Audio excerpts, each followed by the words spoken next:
வாங்க ஒரு ஆன்மீக கதை கேட்கலாம். கதையின் பெயர் பார்வை பலவிதம். ஒவ்வொருவரும் தன்னை பற்றி என்ன நினைப்பாங்களோன்னு நினச்சி சலிச்சு போன ஒருத்தன் கடவுளை நோக்கி தவறுந்தான். அவன் முன் தோன்றிய கடவுள், உனக்கு என்ன வர வேணும் பக்தா அப்படின்னு கேட்டாரு. பிறரோட மனசை அறிகிற வர வேணும் என்றான். கடவுளும் கேட்ட வரத்தை தந்துவிட்டு மறைஞ்சிட்டாரு. சில நாட்கள் கழிஞ்சிச்சு. அழுது புலம்பிட்டேவும் மீண்டும் தவறுந்தான். கடவுள் அவன் முன் தோன்றி, இப்போ என்னப்பா உனக்கு வேணும் அப்படின்னு கேட்டாரு. எனக்கு இந்த வரம் வேணா சாமி அப்படின்னு சொன்னான். ஏன், என்னாச்சுப்பா உனக்கு அப்படின்னு கடவுள் கேட்டாரு.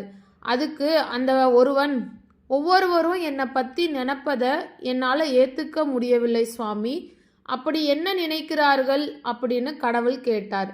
ஒருவன் என்ன பொய் சொல்கிறான்னு சொல்கிறான், இன்னொருத்தன் பொறாமை பிடிச்சவன்னு சொல்கிறான், இன்னொருவன் அடுத்தவன் குடியை கெடுக்கிறான் அப்படின்னு சொல்கிறான். இப்படி பலரும் பல விதமாக நினைப்பது எல்லாம் தெரிஞ்சுக்கிட்டு என்னால் நிம்மதியாக இருக்க முடியலை, என்னோட நிம்மதியை நான் இழந்துட்டேன் அப்படின்னு அவன் சொல்கிறான். கடவுள் பலமாக சிரிச்சிட்டு, சரி, அந்த மரத்தடியில் கண்ணை மூடி கொஞ்ச நேரம் படு, என்ன நடக்குதுன்னு மட்டும் நல்லா கவனி அப்படின்னு சொன்னார். உடனே அவனும் படுத்தான்.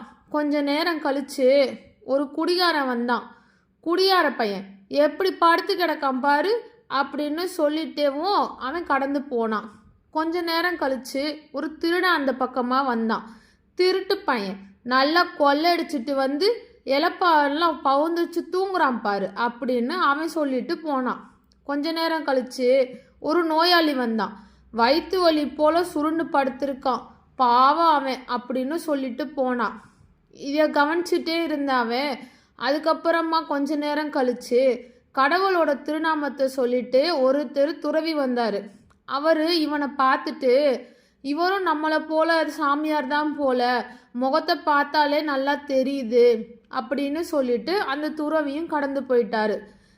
இதெல்லாம் நடந்ததுக்கு அப்புறமா கடவுள் அவரோட முன்னாடி தோன்றி சொல்றாரு, பார்த்தாயா, உன்னை காணும் ஒவ்வொருவரும் அவரவர் பார்வையில் எதையெதையோ நினைத்தபடி செல்கின்றனர்.